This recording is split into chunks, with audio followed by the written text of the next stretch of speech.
Sorry, I'm back. So this is 4. After the 4 years that daughter that just came in, she wasn't born yet. So after, this is like 84, right? 84. This is like 86. Me and my husband separated. So we are now at Argyle Road.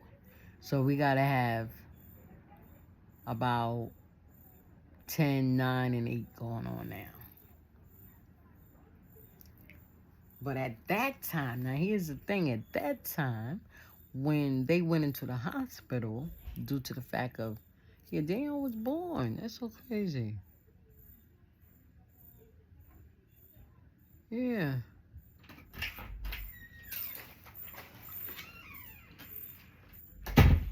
So, so Daniel was born. See, this is what I'm saying. It's so crazy. So I'm talking about she was born. She was born.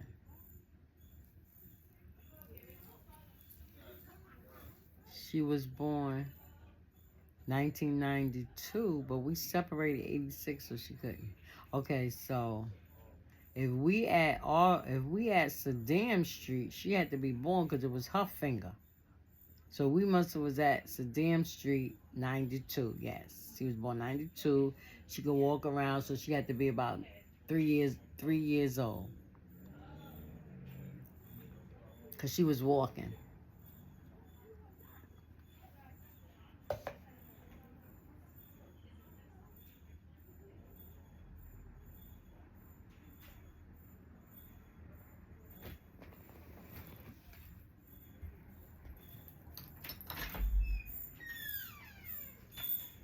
Anything on that? Yeah. Yeah.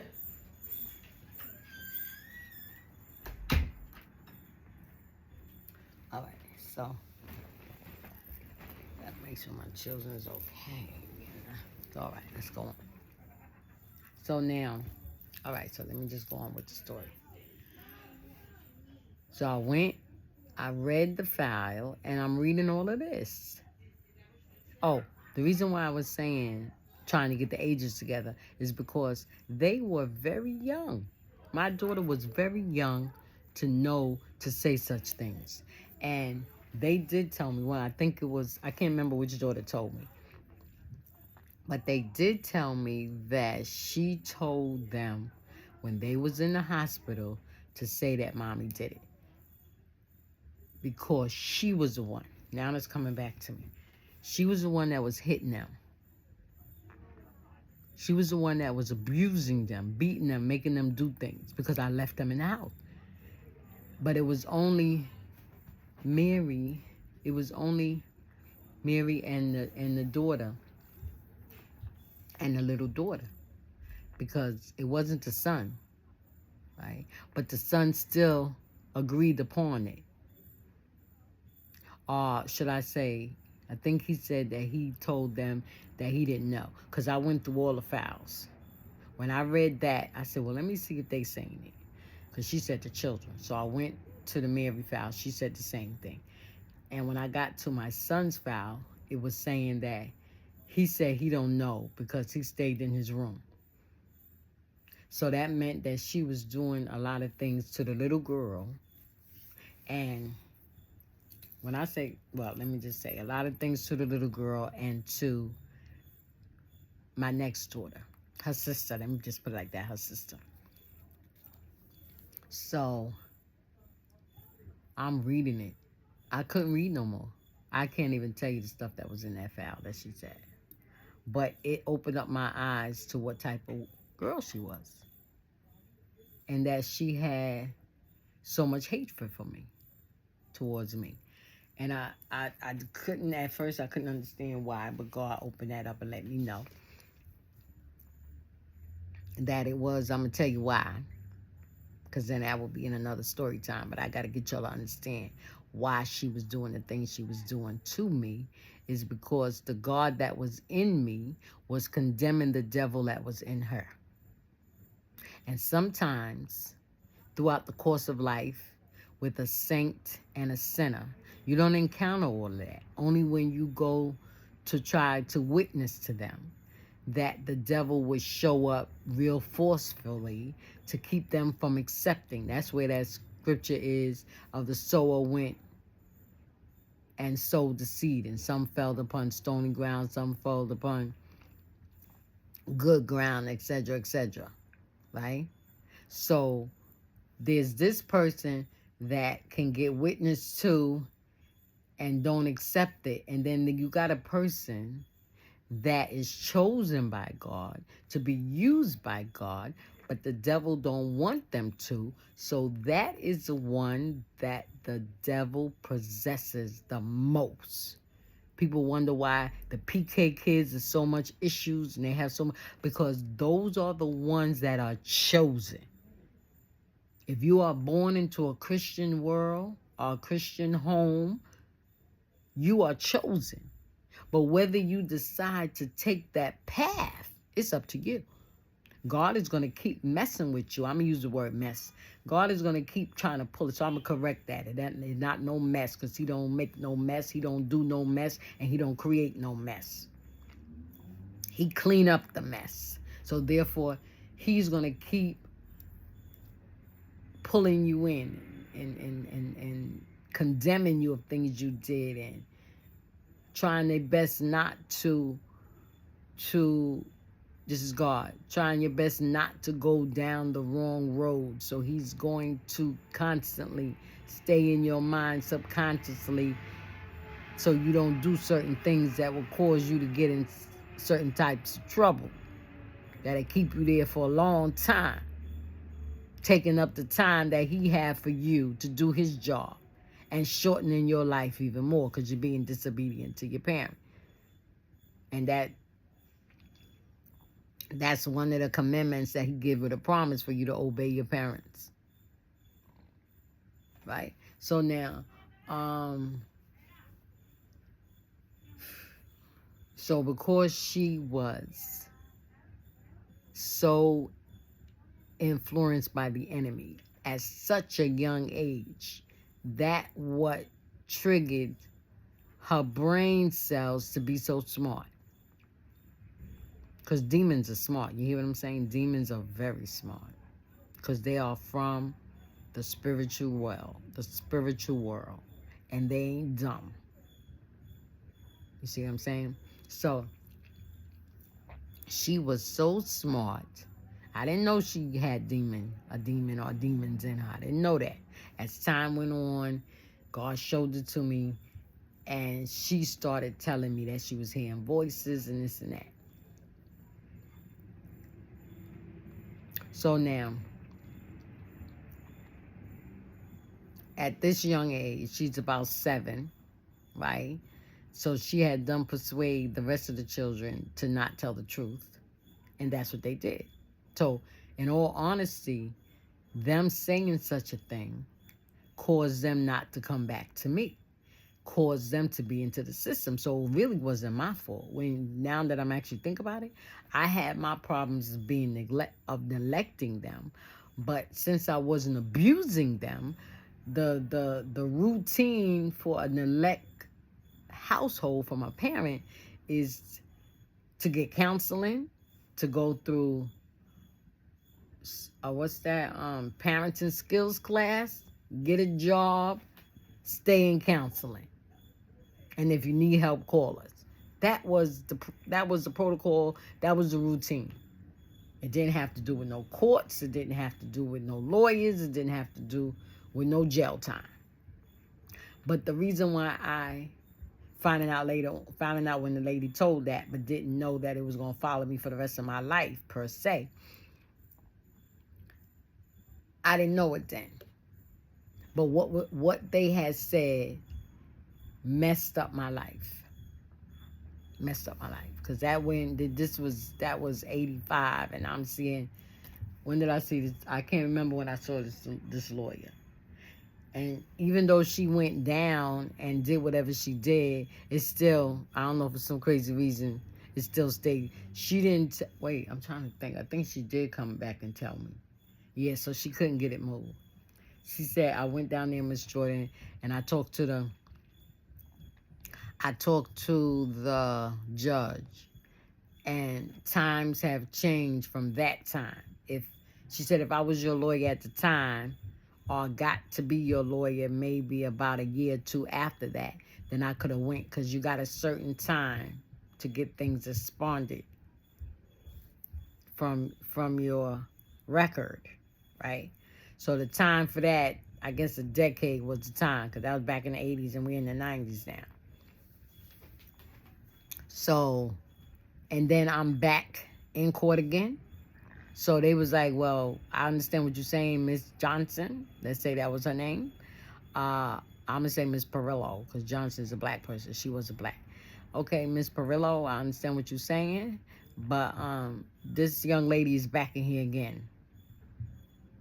It may be for a different thing, but it still got something to do with kids. She haven't learned yet. No, I'm sorry, we can't move it. But she didn't get into all of it. She just said that she tried, but she couldn't get it moved. She said, so what you going to have to do, she said, you're going to be proven for the rest of your life that you are a fit mother. She said, so the only thing I can tell you is, so once you get out, once you get these kids back in your household, do all you can. Make sure they go to school clean. Make sure everything is right. She said, because it was changed to neglect, and that's what the neglect was about. Their hair wasn't combed, you know. They wasn't too much going smelly. But, you know, the clothes wasn't washed. I'm going to be honest with me. I was going through some things like that. That's why I made sure I got a washing machine now, so my grandkids will be on the move. So, you know, I had those things against me. And I was going through my own personal stuff, so I couldn't take care of their personal stuff. You see what I'm saying? So, you know, it didn't make me a bad mother, but to people that I encountered and came in contact with, they took me as a bad mother. So a lot of interaction that I would have with people would be a sorry interaction, like, oh, all right, I'm here for you. If you need any help, I'll come and I'll take the kids, or I'll take them shopping, or I'll do their hair, that type of thing. Ain't nobody ever said they'll come and take me out. Ain't nobody ever said, well, we need somebody to talk to, Miss Jordan, or Miss Dog, Miss Cat, Miss Rat, Miss Snake, if you want to put me in that category. Never said, well, you can come and talk to me. Not to say I would have, but those times when I was going through things, it probably would have been good to have somebody,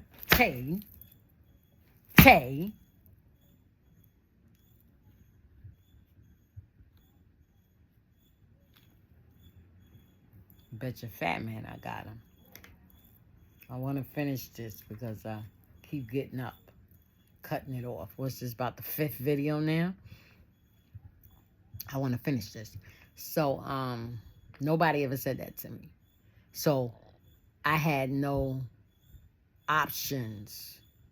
They talk about you got this, that, the other. And some situations and sometimes I didn't want to talk to nobody.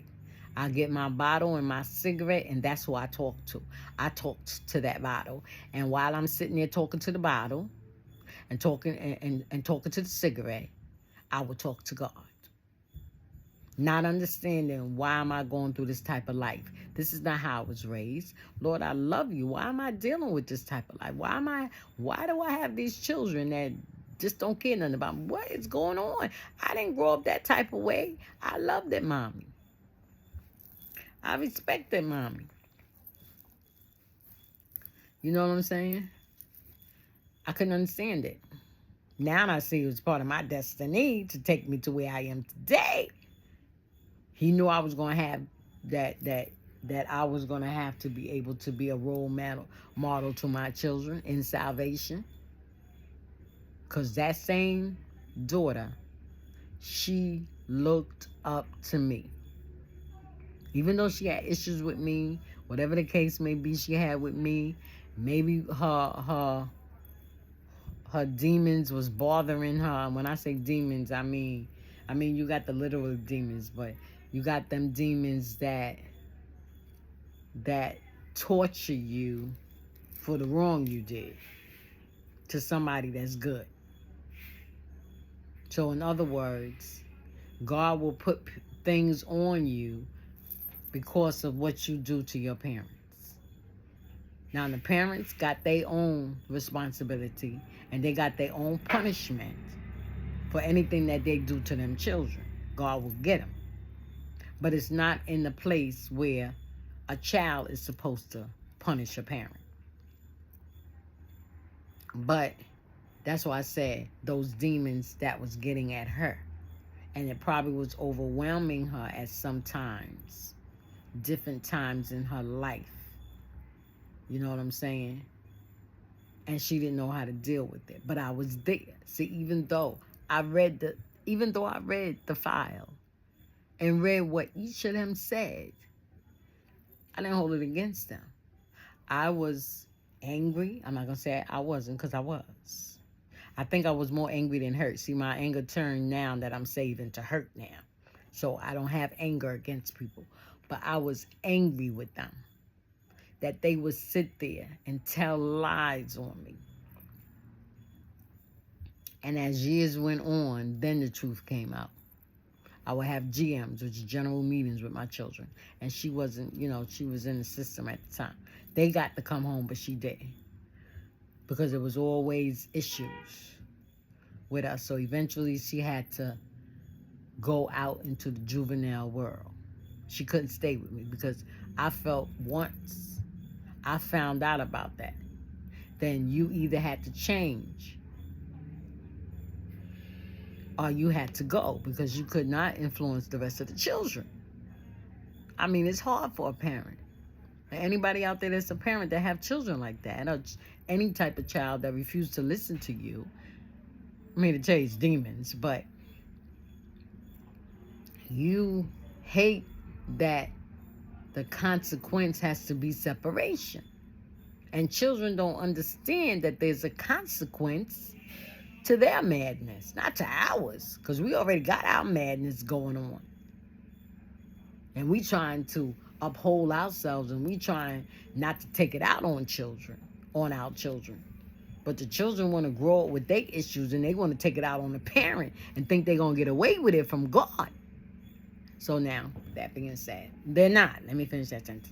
So with that being said, the lawyer told me what to do. I went and read it, came back crying. She asked me. She said if I wanted to take copies, I was allowed to take copies. So I took copies of the things that I wanted to address with her. So I took the copies, came back, read it, and those was the same things that caught her attention. She said, wow, it's really crazy that you went and printed out what I wanted to print out. She's only allowed to read the file. I don't think she's allowed to make copies. I don't know. I can't remember now. Maybe she is, or she a lawyer. But I can't remember right now. But she did tell me she wanted to make copies, but she didn't. She wanted me to go read it and then come back and speak on it. So I knew I wasn't going to remember everything. So I copied those things that I wanted to talk about and address. And those were the same things that she wanted to address. And that was the hitting, the slapping, and the throwing. The main thing was throwing the baby up against the wall. And I told her, I said, do you not think that if I had to throw that child up against the wall, they would have saw that in the x-ray? I said, what did they see on that baby? They said, no, they only saw the finger. Well, then, I let you know that's not true. See, there was truth to back me up. Right? And when they did the x-ray on the arm, they saw the bruise, but the bruise was from a hit. I don't know how they can tell a difference. They can tell a grab. Like if I had grabbed the child and left the bruise. And they can tell if somebody hit the person. I don't know, some kind of way them people could tell. Was that CSI, something like that? I don't know. But it came out, seeing it helped my case. And they realized that it was something that the kids were saying. So now they had to work on me now. Even though it's in the file that I'm supposed to have did such a thing, and it's not going to come out the file. But the courts knew that I didn't do it. When they saw the bruises and the police was there, they did an x-ray on it. And they got a medical diagnosis or medical whatever. And it was said that no, it's hits, it's not a grab. And it's more like a punch, right? And so they went on, I'm trying to think. Now that I'm thinking, see, things coming to me. I think they got the truth. No, they didn't. I was going to say they got the truth from my son. But I think my son was trying to say it. But he would say it, and then he would come out and say, nah, yeah, my mother hit me, whatever, whatever. But he would always say, he would tell them, yeah, but we play a lot. My sister be hitting on us and stuff like that, right? But they wasn't paying attention to that because everybody done said that I hit him.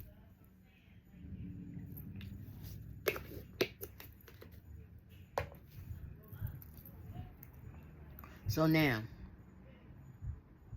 once I did all that with the lawyer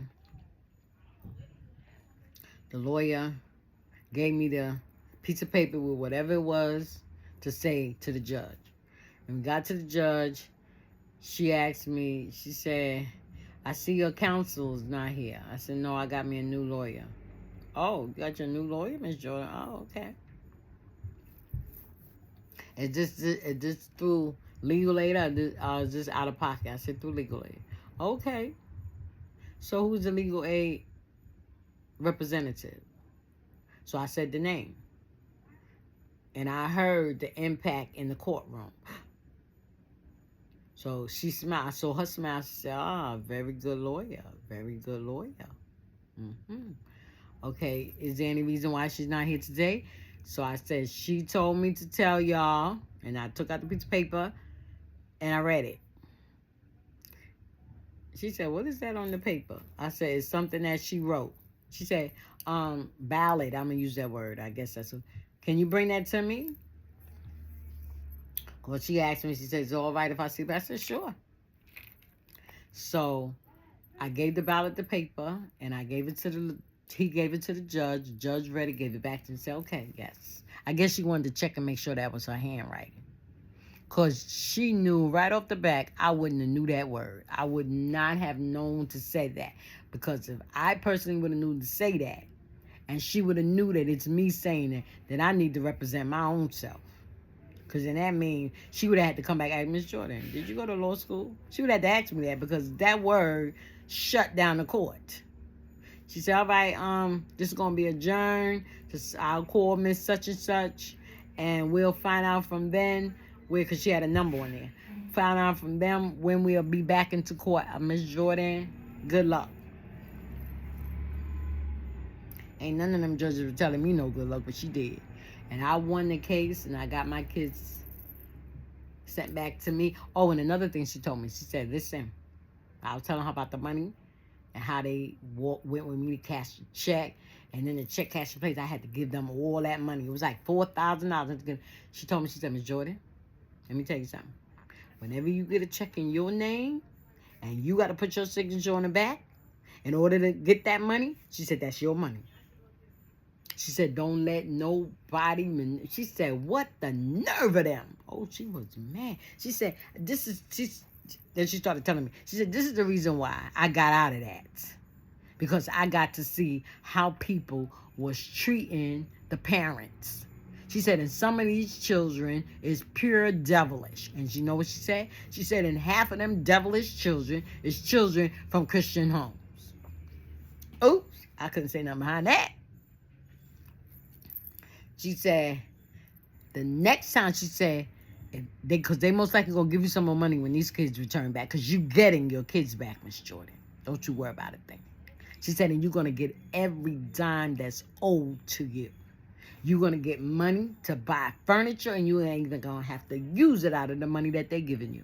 She said, you're going to take this letter to public assistant. She said, don't you worry about nothing. You just take that letter in. Public assistants know what's going on. She was well known. Now, the reason why she was well known, because she was an ACS worker at one time. And ACS workers get to affiliate themselves with not only the court system, but they get to affiliate themselves with HRA, which is public assistance, with Niger, with all the programs that's out there, and with Section 8. They get all them in the whole programs that me as myself would not know about, the ACS workers know about. That's why when you, hey you guys, that's why when anybody that had an ACS case, you get all these different things. You see what I'm saying? Because they know the loop, and they the only one that can do so because they are in the court system. You think they ain't in a room somewhere in the courtroom? In the court building? Yes, they are. I pass by this door all the time going to the elevator. I never knew that was a social worker, ACS. When it came down for me to go talk to a social worker, that's where they sent me at, in the court.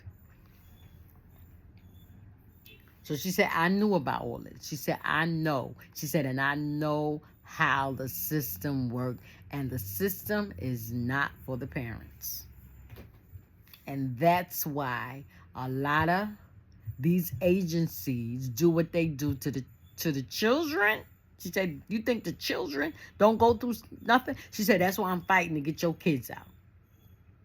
She said, because they've been in the system too long, and it's now for them to come back home. And when she said in the system, she mean in and out of the system. And when they would go in that system, they were staying there for 2 years. And the whole object for them to stay in for 2 years is so that the parent can get the money, and they can get, because they get something too. Those agencies get something too. Them lawyers get something. Everybody gets something at the expense of me and my family. This is what she was telling me. She said, well, we're going to stop this. Ain't nobody getting paid off for you no more. Nor your children. Your daughter having some issues, we're going to get some help for her. Unfortunately, she wouldn't take no help. They tried. She tried. She gave me all kind of numbers. I went to them, all kind of counselors, all kinds of things for juvenile, all that. But Kendra wouldn't accept it. None of the kids really would accept it. I think the only person that really went and did counseling was my son. All the rest of the kids didn't do nothing. So now, that being said, I got my kids back. I got that money. Yes, I did. I got, and it blew their mind. Because this was the same agency that made me give them the money. The same agency they were still in. So when they started talking to me about getting money, I said, listen, we going to get this check, and I'm going to sign it, and I'm taking the money. Oh, Miss Jordan, please don't do it. Listen, don't let me have to call my lawyer. Now, mind you, she wasn't my lawyer anymore, but she did tell me if I have any problems or any other issues, I can call her, let her know. I said, don't let me have to call, but I put it like, don't let me have to call my lawyer. Because this is what she told me. She said, y'all ain't had no business taking that money. Y'all manipulating me and making me think I'm a bad parent. Don't know how to do nothing. Oh, I was stepping on my feet now. I was standing up on my feet and stepping on some toes. Ain't like that. So they talk to me. Because the whole thing is that they would have got, I guess they probably would have got fired. Right? Because by law, they're not supposed to do that. But the agency policy is to make sure that they go with the parent and don't give the parent no more money than what they think. Because ain't nobody took the agency to court to let them know that what they doing is wrong, and they would have probably had to give money back to thousands and thousands of families. So, because nobody ever thought, like a parent like me, never ever thought about getting a lawyer. But I didn't get the lawyer during this time. This is after the fact. Because remember, I told you I already got a check. So this is the same agency, right? But this is a different time. So when I told them that, they went and had a meeting with me. They brought their director down of the area. Well, they did bring their director. And they was talking. Well, Miss Jordan, who told you this? I said, my lawyer told me. May I have your lawyer? They no, you may not. That's my lawyer, not yours. So they was like, talking.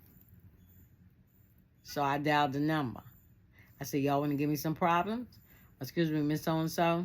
Yeah, I'm having problems with these people here. They don't want to give me the money. They telling me this, that, and the other.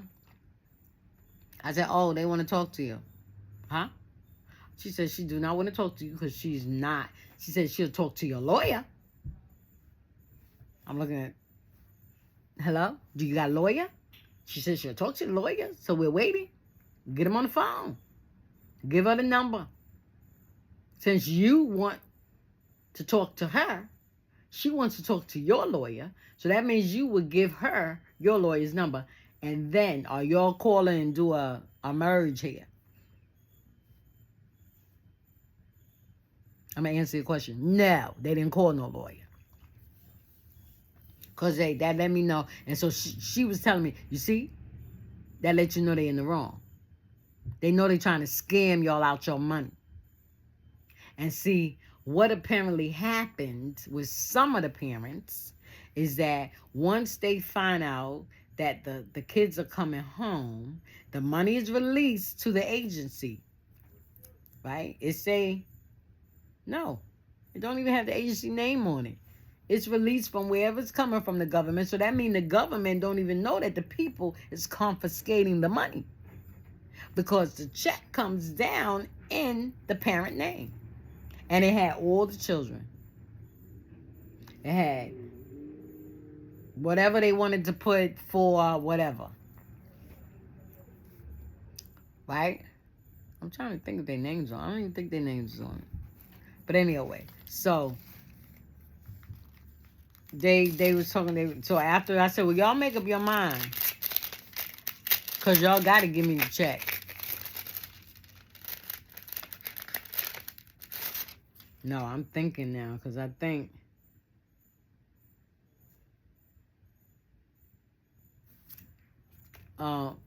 I'm thinking that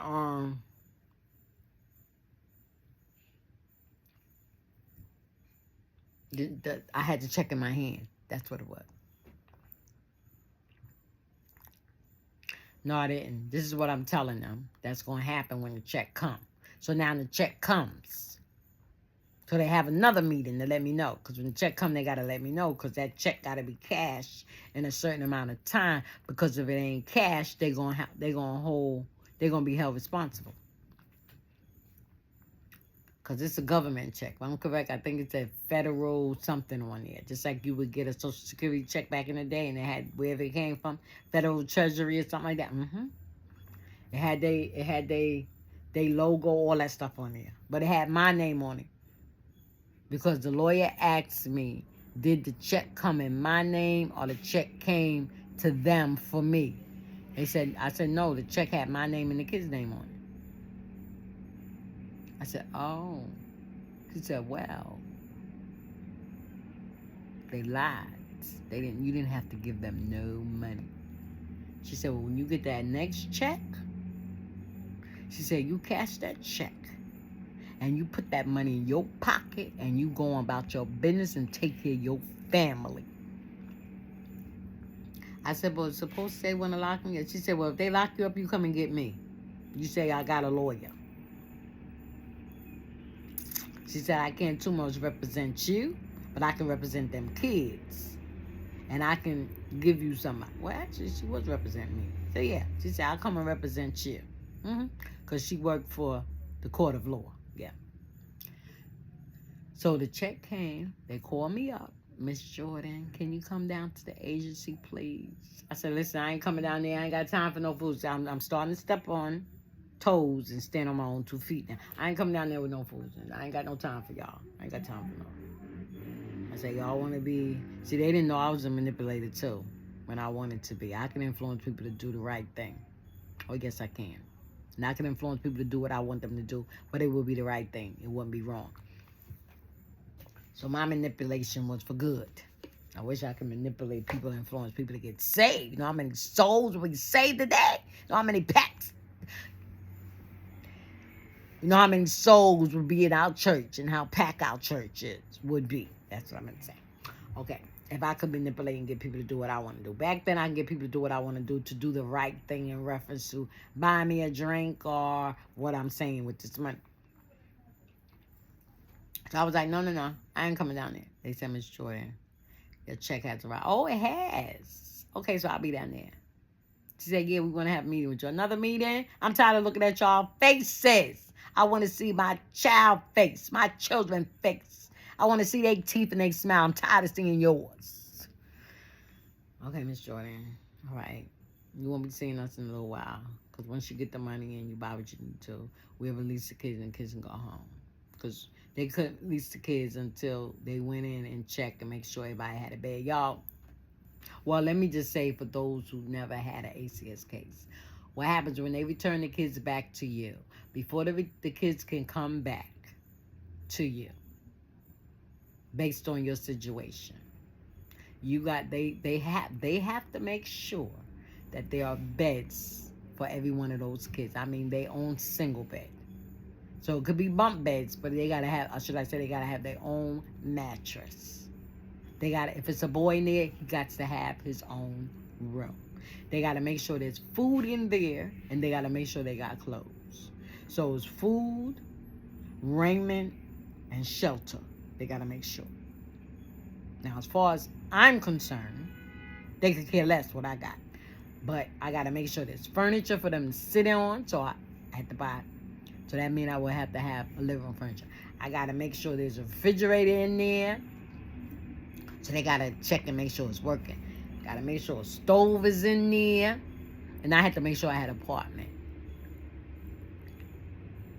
Okay? So now, when they returned back to me the third time rather, within Argyle Road, I was on the verge of moving because a fire broke out in the house, electrical fire in the ceiling. So Section 8 stopped that check of payment to the landlord in their tracks. The landlord didn't know what was going on because the super ain't tell him nothing. So when he got the word that I was moving, he called me personally. Miss Jordan, yes. What you talking about you moving? That's how we talked to him. I said, yeah, I gotta go. What do you mean gotta go? You my best tenant. What you talking about? So you pay your rent on time. If the rent is late, you make sure you go out there and get that money. One thing I did. So what you talking about? You moving? What is this I'm hearing? Well, what you need? Tell me what you need. Whatever you need. He said you need a new refrigerator, you need a new stove.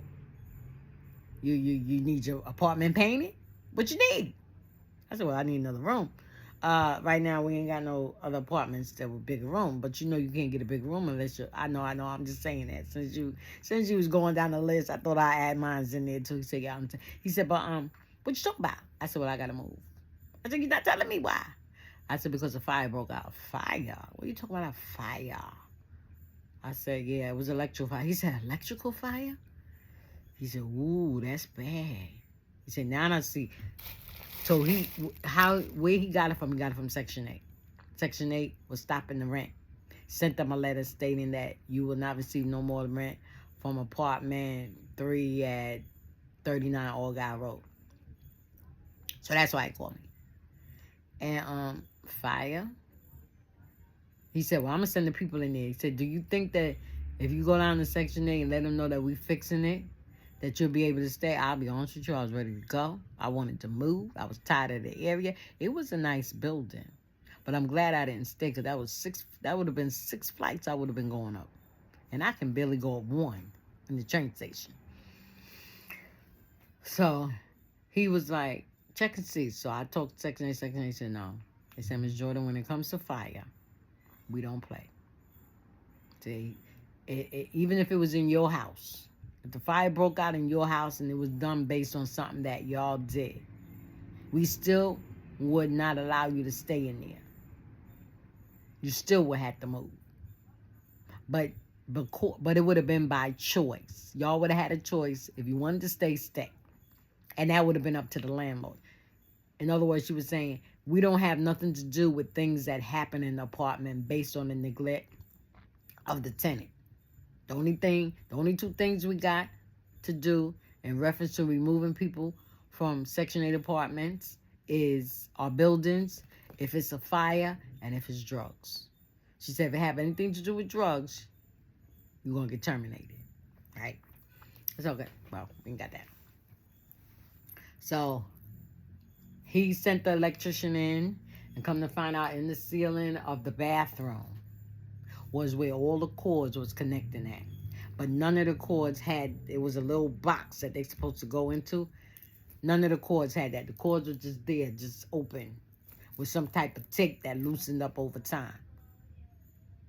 And during the constant flicking of the light in the bathroom, and I used to tell him that these lights keep flicking. And, you know, I would tell the super, and they would be like, they would never come and check. They would never come and check. They would just like, all right, just, they would come and change the bulb. They would send somebody to change the bulb. That's about it. And I never really paid attention. See, now when Section 8 come in, I be walking through the doors with them. When the super come in, I go through the doors.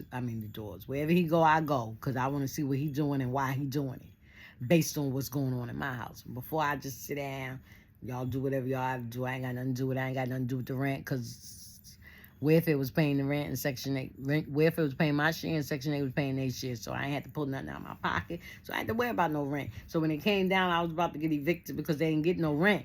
Hold up. I ain't getting kicked out of my apartment because somebody ain't paying their rent. My rent is automatically sent to you, so what you talking about? Hold up. Let's get this straight right now. So, you know, I ain't play about the rent when it came down because I believed in my shelter for my children. We was not going to be homeless due to the fact of me not paying no rent. You see what I'm saying? So, he sent in one of his best. He told me, he said, well, I'm going to send in one of my best electricians, Miss Jordan, and we're going to fix this up. I said, all right.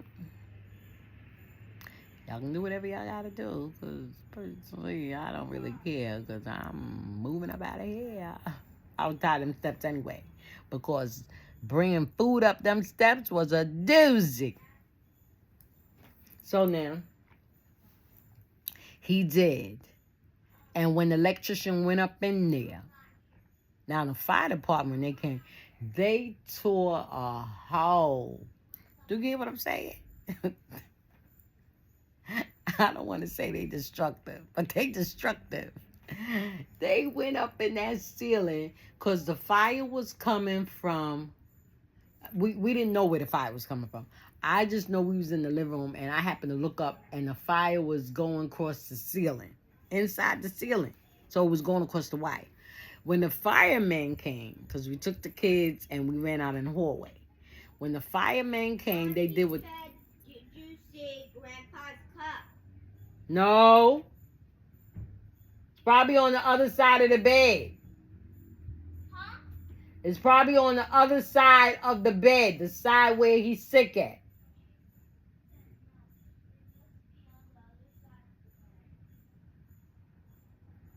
That's the way I think, because I looked.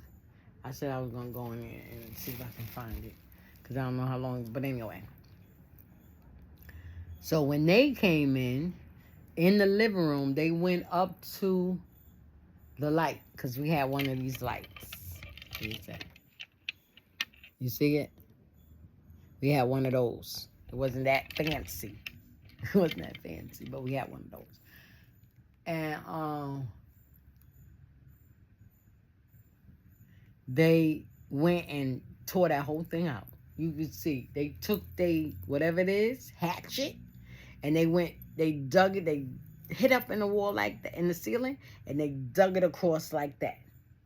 And you could see the line where the wire was running from there, but they just didn't know where it was going. They went in the kids' room, because there was a room with the kids. The girls stayed in there, and they did the same thing. They bam hit it up and ran it, and they saw it running.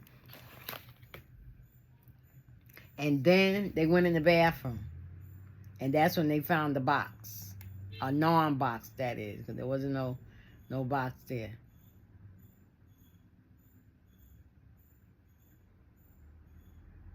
There wasn't no box there.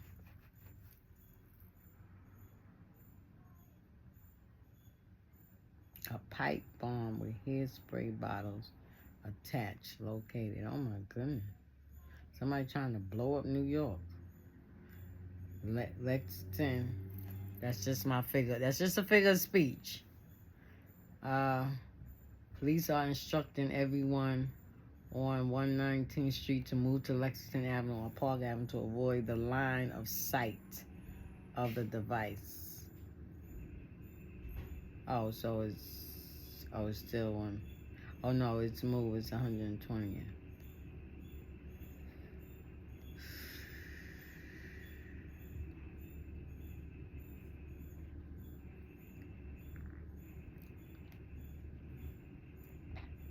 This is Lexington Avenue. Lord have mercy. It ain't one thing another in New York City.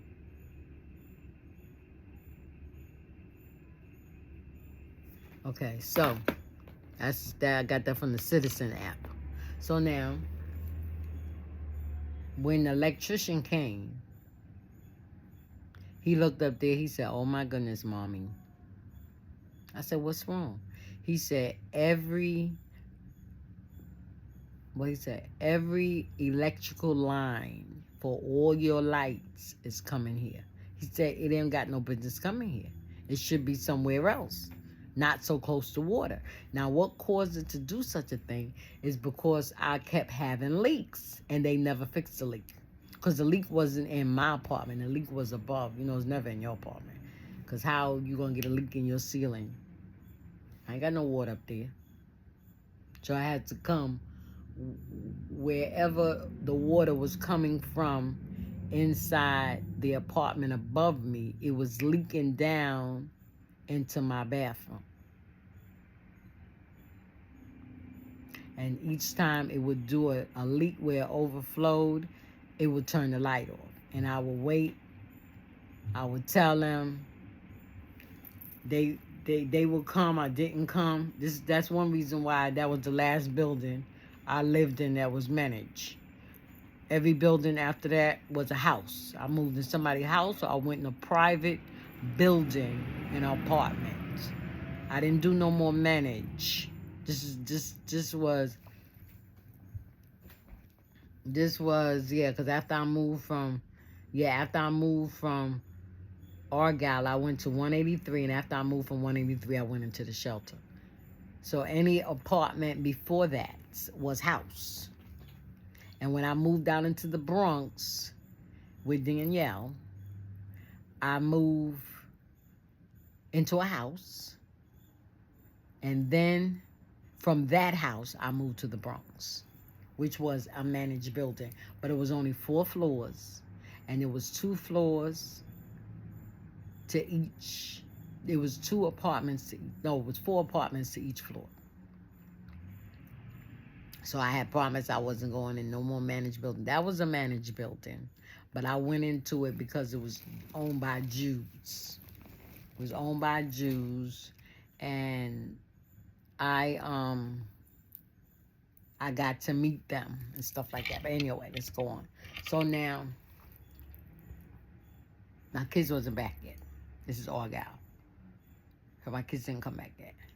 So we went, after the landlord had the super come, not the super, he got an electrician, because the super was the one that was doing, changing lights and all that stuff. He was supposed to be fixed, so they went and got an electrician.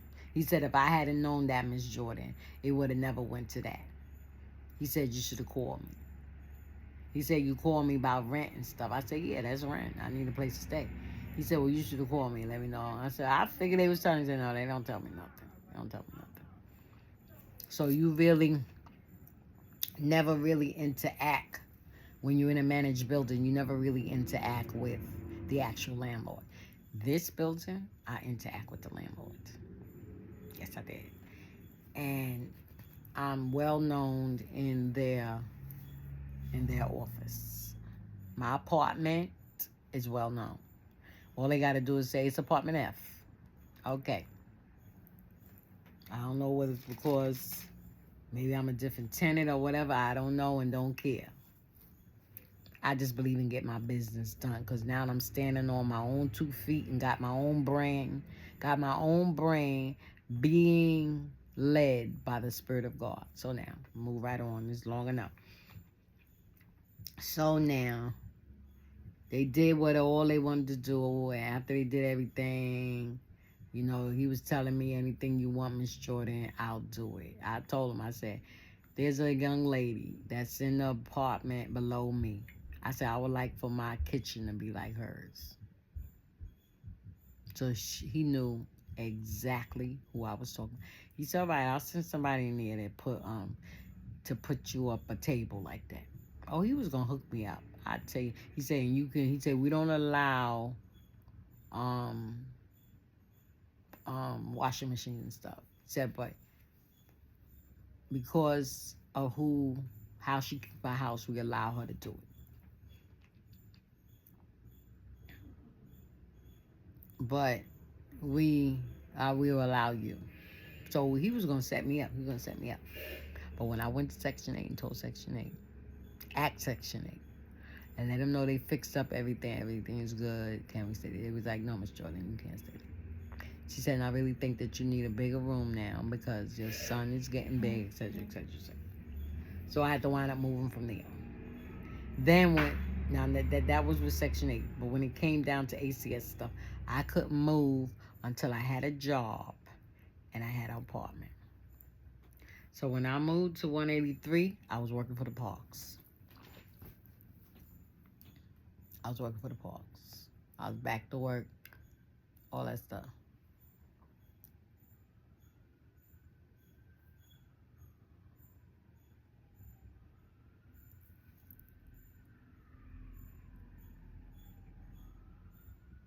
Sorry. So I had to go get me another job and I had to find my apartment. So once I got 183, I met the landlord. He met Pastor Glover. Pastor Glover climbed them stairs, met the landlord, vouched for me, and the landlord. I got approved for a 3-bedroom, but I'm trying to think. His apartment was approved for 4-bedroom. So it was up to the landlord. Say, yeah, we can go up, but we can't go down. Yeah, they will accept the rent. Like, I'm a 5-bedroom. They will accept the rent. I think they stopped it, though. I'm trying to think. They will accept the rent for a 5-bedroom to a 6, right? They're not going to increase the rent for the 6 rooms. But if the landlord takes the 5-bedroom rent for the 6 rooms, they'll accept it that way. So that I had a 3-bedroom voucher, but the apartment was 4 bedrooms. And he approved. He said, all right. He said, because you're a church lady and et cetera, and your pastor came and vouched for you, said, okay, I'm going to give you the apartment like that. So, but Section 8, they don't allow you to go down. So my voucher's for 5 bedrooms, so I can't get a 4-bedroom. They can't take it down to a 4-bedroom. They can take it to a 6-bedroom, but the landlord will have to accept that 5-bedroom rent. If they approve the 5-bedroom, if they approve the 6-bedroom, and the landlord takes the 5-bedroom rent, then we can move in there. But we can't go from 5-bedroom to 4-bedroom. They're not going to drop that voucher down because that's what I need. I appreciate that. They ain't going to say, oh, Miss Jordan, if you want a 3-bedroom, if you want to take this 4-bedroom, you know you need a 5-bedroom, we'll put you back in a 4-bedroom voucher. No. They by law, my husband needs his room. So that has to be the landlord's decision of taking the 5-bedroom. It's not going to be their decision to take that from a person that really needs it. So that's like if I got another boy, they can't take, okay, I'll come back.